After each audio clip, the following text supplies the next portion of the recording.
I'm sure this session will be engrossing with Manish leading the way. A little bit about Manish. He's the co-founder and chairman of Teamly Services. He's also on the Prime Minister's Council on Skill Development. I'm sure it will be an engrossing session. Look forward to hear from them. Okay, so I don't need to introduce both of them. One runs Ola Cabs, which if you haven't used from the airport in Bangalore, you should. And the other runs Gupshup. So we're going to try and frame today's discussion in a broader context.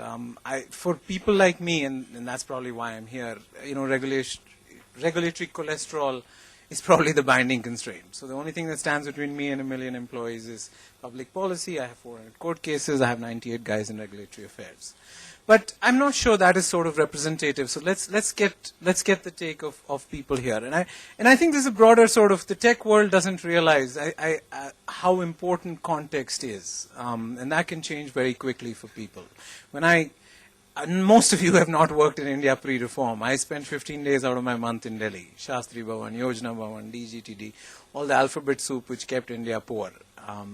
We didn't have marketing, we had sales, we didn't have HR, we had admin, we didn't have clients, we had hostages, right, at that point. So I think that changed substantially, and when I came back from my MBA in '96 in the US, I thought that the best state is a small state.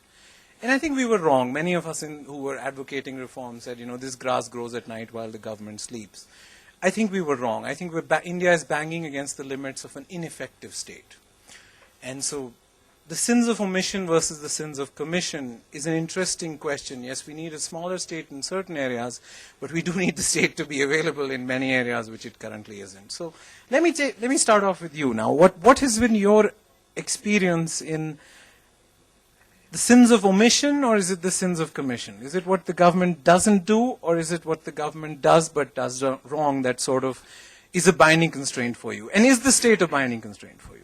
See, in our business, I realized it a little later than what I should have, that interfacing with the government is a necessity, and we have to build those competencies. And I now spend around 20-25% of my time in interfacing with the government, because in the taxi industry, it's a public utility, and as a public utility, the government will have to be involved. It should be involved, and it has every right to be a partner in that ecosystem.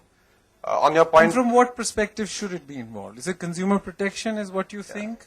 See, I think the government intends to protect the consumer, but in most cases, how the Indian state evolves its policies, it actually overreaches a lot. Either it gets into the business side of things, or there are a lot of vested interests involved. So, for example, in our industry, there are taxi unions, there are bureaucrats who have some kind of a liaising with the taxi unions. There are competition who not necessarily are from a very clean operating principles. So the intent of the policy is always for consumer protection, but I think the execution and the ground level implementation of the policy leaves a lot to be desired. Yeah. So to answer your question on commission versus omission, what we've seen is primarily wrong implementation of the intent of the policy. Policy was intended correctly, but also that intent was from 20 years ago. The speed at which the policy iterates is also too slow for modern technology businesses to thrive. So he's making a case that it's the transmission losses between how the law is written, interpreted, practiced, and enforced. Is that sort of enforcement in your framework? I mean, obviously, when you think of SMS, you think of a mess in telecom policy. So right. Is that a problem for you, or is there a mess, or is it fine? Consumers are great off, and it's not a mess. Right.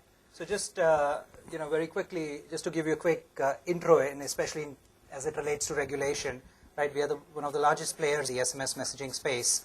Enterprises, use us to send messages to their customers, whether it's banks, airlines, Ola Cabs, or social networks and other companies like that, right? So now we are clearly dependent on telecom companies. We use their infrastructure, which further is dependent on telecom policy.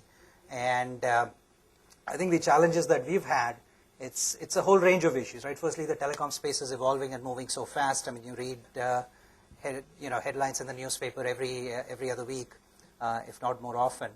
So the problems, the regulatory issues that we end up dealing with are in some ways acts of both omission and commission, right? More specifically, sometimes the regulators don't fully understand the issues, or in certain cases they understand the issues and they have good intentions. They're well intentioned but misguided in their implementation. They don't realize they confuse the cause and the effect sometimes. I can give you many specific examples. For example, one of the things is, okay, raising prices of messages would reduce spam.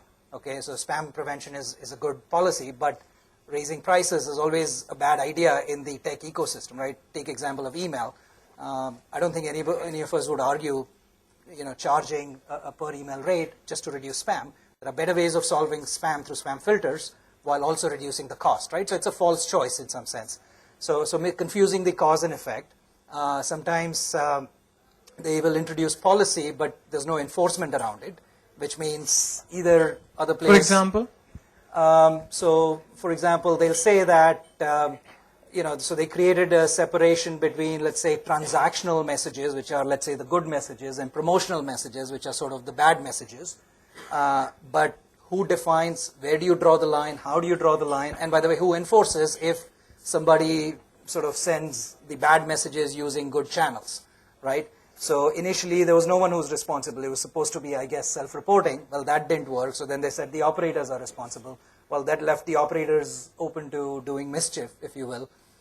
So it's just an example of, you have policy. So is it unenforceable, or is it a stupid law which can't be enforced, or is it a law which people don't want to enforce? No, so the right answer, right, and we spent a lot of time trying to engage and educate, and frankly, that's the only solution. But the analogies are very straightforward, right? If you think about, I mean, like say in Silicon Valley or in places like Bangalore, among techies, we'd say, look at email, right? There's a great precedent, which is to say, you give users control, you use social spam filters, if you will, you figure out clever ways of separating good messages from bad, right? And and there are techniques, right? But the regulators sort of will look at it in black and white when there are shades of gray.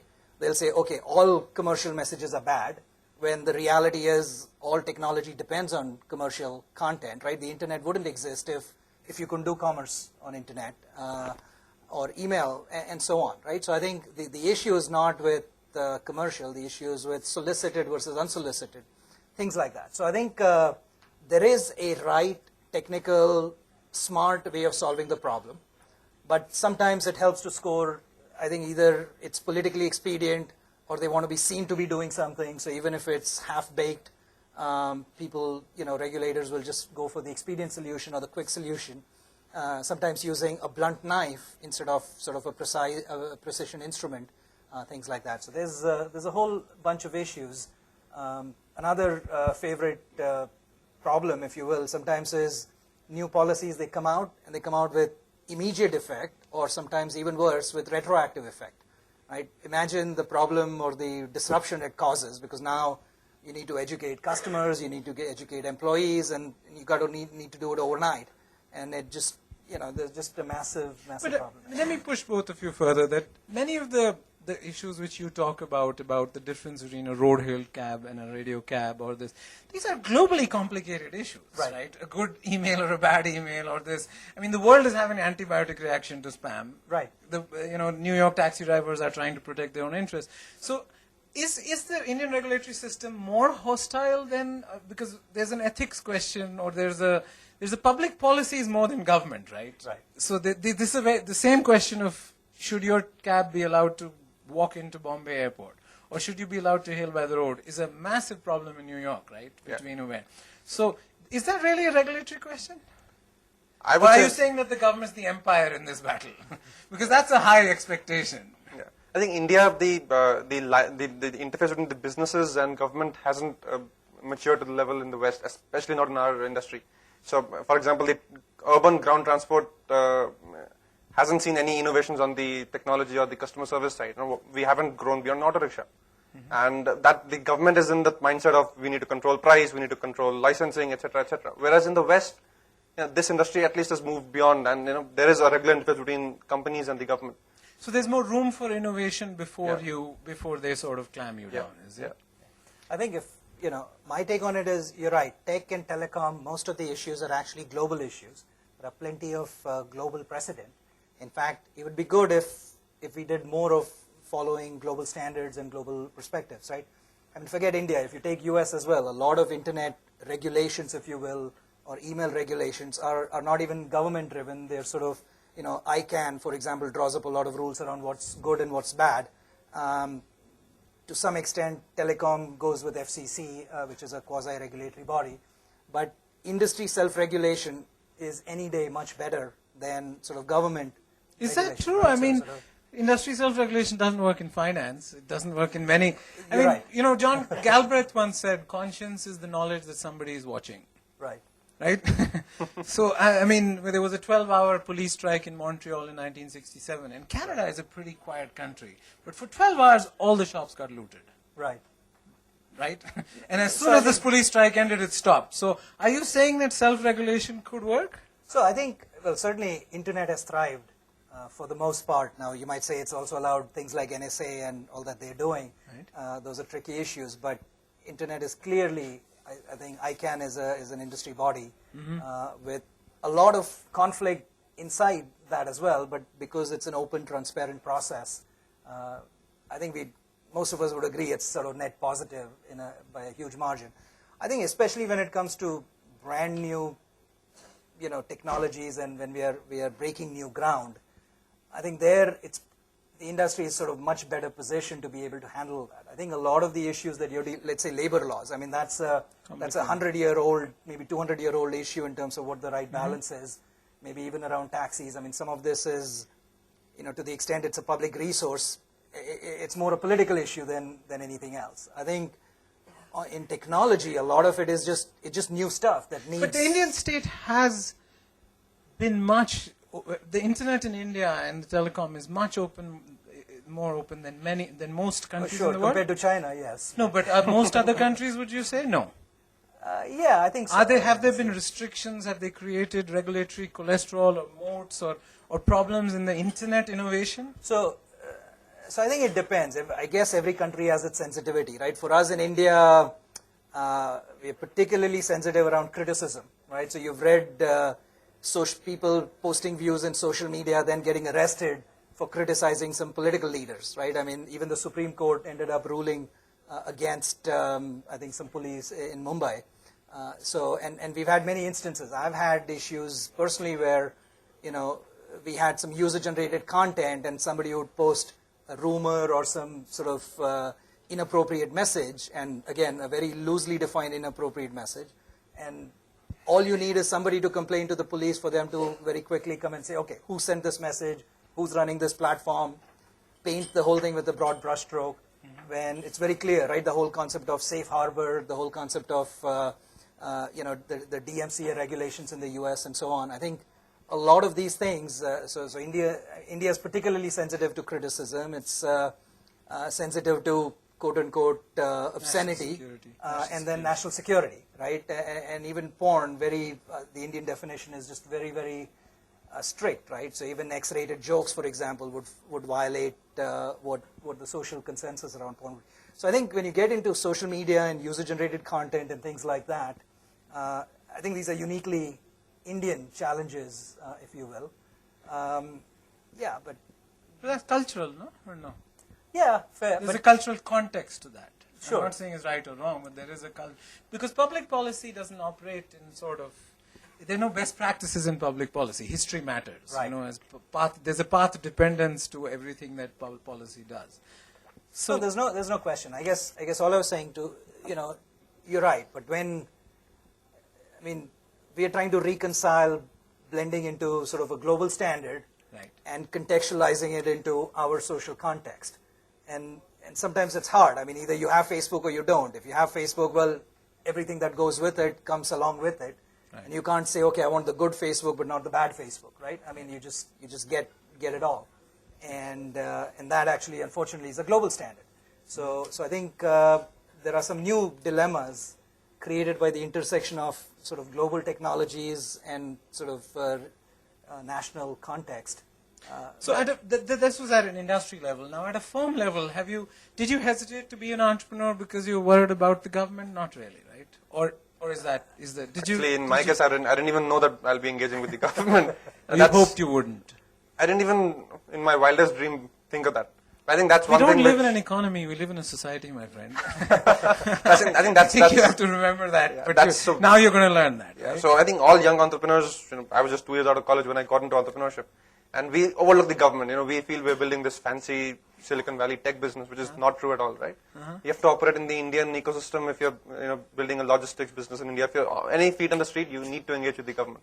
So at a firm level, I'll come to the entrepreneurial ecosystem level, but at a firm level, did you think there has been, is it the company affairs is a pain in the butt? Is there any part of the government which, as CEO or founder of the firm, you have found to be particularly annoying or painful? No, I think, just to give you some personal background, right? I've started another company before, Elance, that was all in the Valley. So I've spent all my time there. I relocated back to India about 3 years ago as doing this. So I have to say it was a bit of a learning curve in terms of dealing with regulations. I think with hindsight, right, a somewhat naive expectation is that the powers that be will always do the right thing or things that are in the public interest, if you will, or transparency and lobbying and engagement or the power of a good idea will sort of win out. And, a lot of that is clearly not true, or it's a lot more work before it becomes true. So I think certainly there was an element of learning. I think, frankly, as an entrepreneur, again with hindsight, I'd say. So you think if Gupshup was operating in the US, Yes, their telecom policy would not be on your strategic horizon? it would be a lot less than it is portion of today. my time than My it is time in it is India. today. And honestly, it is a huge amount of, it adds a huge Could it amount make of or friction. break your destiny? Not really. In India, yeah. In India, it could. Yeah. I'll just give you a simple example, right? I think while the regulators were mulling what to do with interconnect charges, some operators took it upon themselves to calculate their own number and levy a certain rate. And I won't go into too much details, but the net effect of it was, the unit cost of SMS increased about 10x overnight. Okay. So now think about it, right? Your input costs have gone up by 10x. Now you can transmit some of it on to your customers, but just, you're bound into long-term contracts. You have an organization that's used to selling at a certain price point. You have rate cards in the market. You have a reseller channel, and boom, just overnight it goes 10x. The amount of just entrepreneurial energy That went into that. that goes into just adjusting to a new normal. And then, oh, by the way, by the time you adjust to that, 2 months later, again it Something else shifts. is And then, over a period of, I think in a 2-year period, there were about 6 to 7 sort of fairly dramatic disruptions. And I can say with, the net of So it is... these are sort of ecosystem disruptions. Yeah, ecosystem disruption. Though I think, we got good at adjusting to it, where at the end of it, we ended up gaining market share and gaining customers and even retaining some, partly because of the way we dealt with it, right? Sometimes you can say, okay, yes, it's disruptive, but we'll eat some cost just to honor a long-term contract, right? How you deal, of course, these are business changes, but how you deal with it and how you communicate it. So that takes me to my next question of entrepreneurial ecosystem. Are you both first-generation entrepreneurs? Yeah. Yeah? You did Second. Second generation? So I'm sorry, as in was there entrepreneurs in your family? no, so before? first generation. First generation, right. So Right. because that I'm just trying to, so a lot of people make the case that India is sort of a hostile habitat for, in my personal opinion, that, entrepreneurs can create two kinds of companies, a baby and a dwarf. A baby and a dwarf are both small, the baby is going to grow and the dwarf is going to stay there.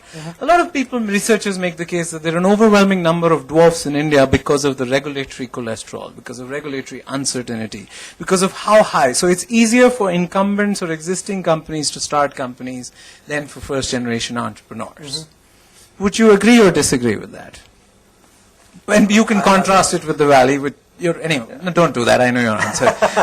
Let's see whether That's too easy. Yeah, let's see whether you agree with the regulatory cholesterol is biased against first generation companies and first generation entrepreneurs. I think, the short answer is yes, it's a huge source of friction. So it's easier for bigger companies to operate in India than smaller ones. Yes, and that is the reason why, right? You look at these industrial houses, they can get into virtually any business.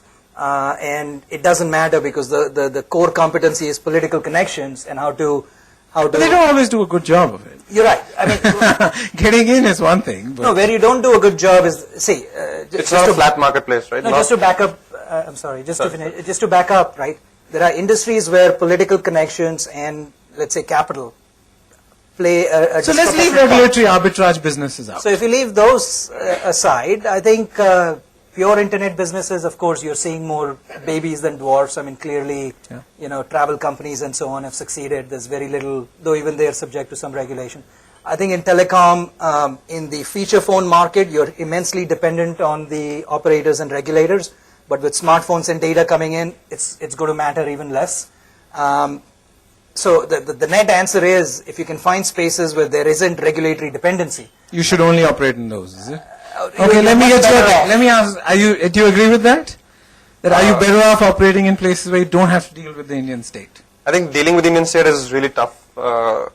It's obviously better off to operate in a place where the Indian state doesn't look at, or it's a blank spot for them. But there's huge opportunity in places where there's regulatory gray areas, or so like in our case, transportation has not been looked at all by even companies. There are hardly any industrial houses in this sector, and it's a huge sector. So it's actually a no-brainer that you need to go solve the government issues. With that. We can take